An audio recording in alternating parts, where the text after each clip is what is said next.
ও doctor বলছি আমার খুব শরীরটা খুব খারাপ। শরীর খারাপ, চোখ মুখ তো সব বসে গেছে। এটা দেখা দেখিনি, চেক করে দেখি। দেখি।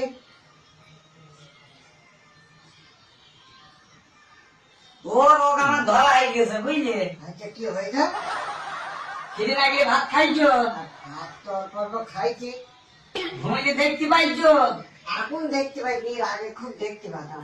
আমি তো ওইটাই জানি আচ্ছা যে আগে দেখতে পাইছি, এখন দেখতে পাও না।